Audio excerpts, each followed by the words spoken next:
है, हम क्यों मुस्कुराहट छोड़ें। संतों ने अपनी चाल एक जैसी रखी।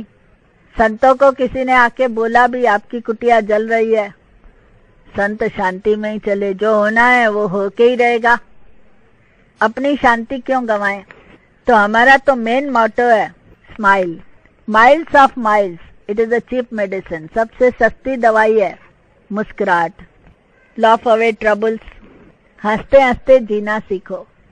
देखो शुरुआत का ही दृष्टांत है कि दो कुत्ते थे, एक कुत्ता खुश खुश रहता था, वो एग्जीबिशन में गया, शीशे ही शीशे थे, और जब कुत्ते ने देखा तो सारे ही शीशों में वही दिख रहा था, पर वो खुश था, उसको लगा इतने सारे कुत्ते भी खुश ही खुश है।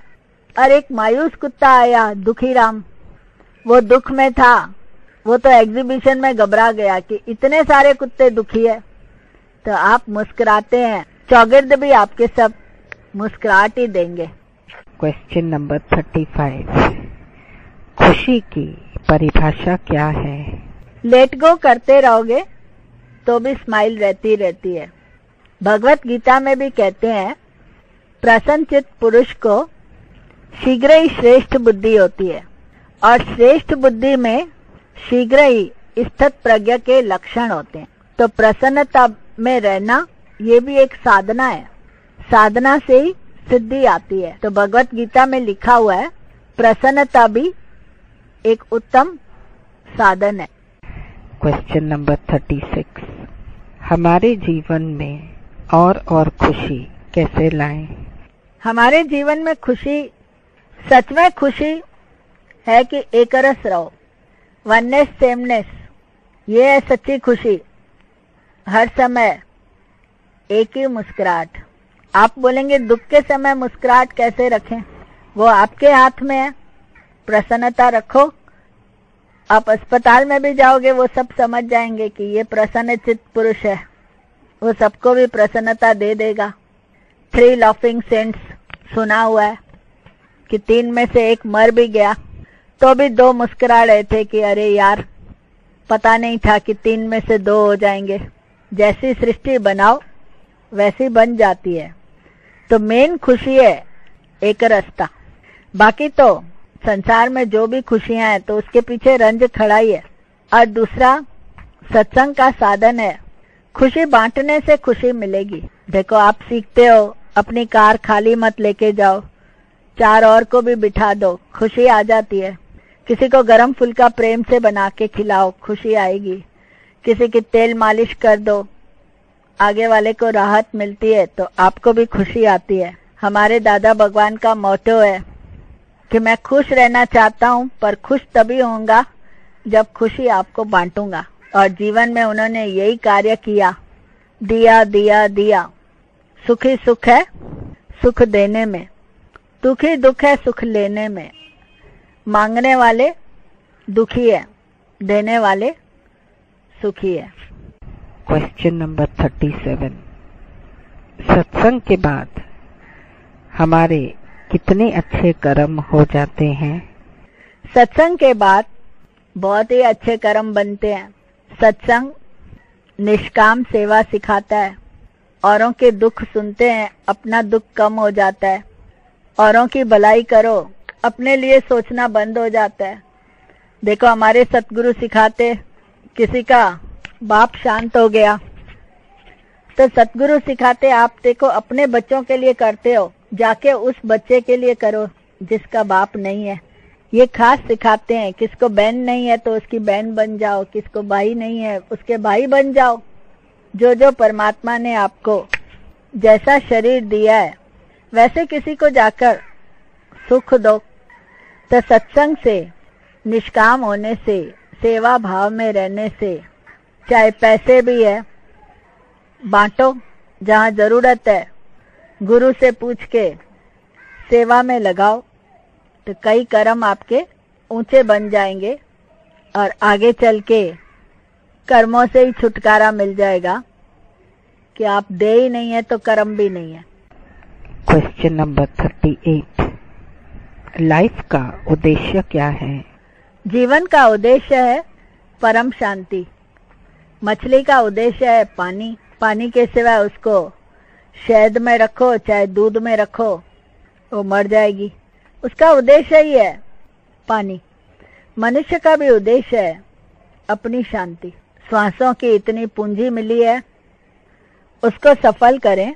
जीवन की घड़ियां फिजूल पर चिंतन पर कर्म में खो न देवें, यही सच्चा उद्देश्य है। Question number 39। क्या गृहस्थ में ही मोक्ष पाया जा सकता है?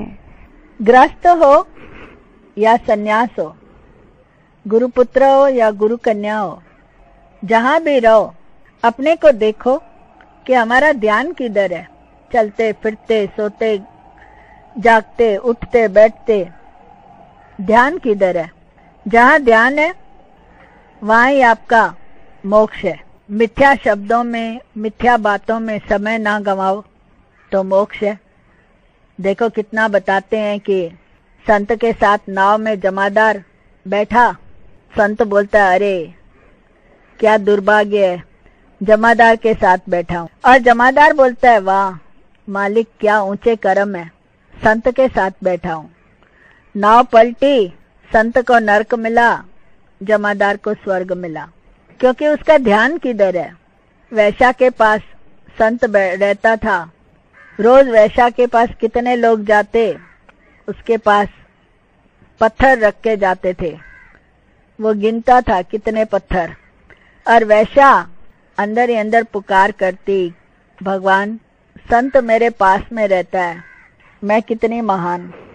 समय आया, दोनों का शरीर शांत हो गया, वैश्या तर गई, संत डूब गया। ध्यान किधर है?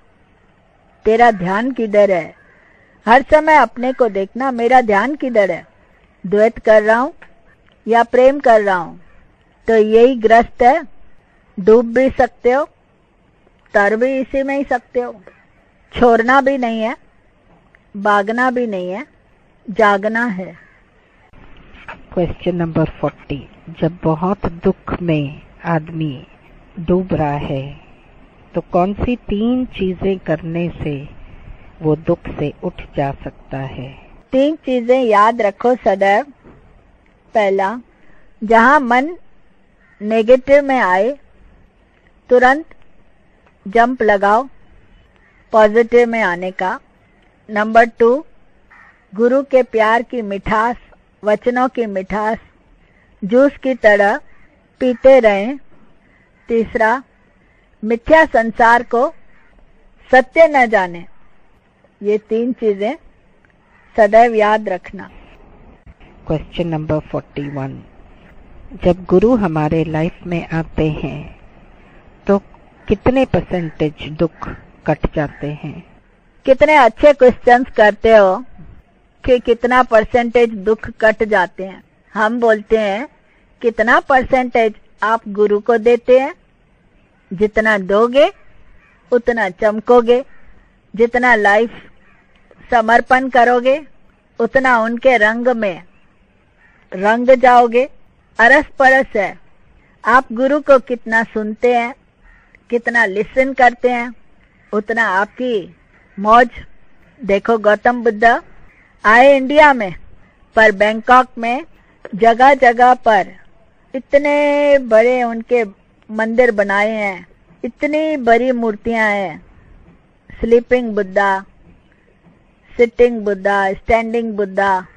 तो जो उन्होंने महत्व दिया वो ज्यादा उसमें रंग जाते हैं। तो आपने जितना महत्व दिया उतने % दुख भी आपके खत्म।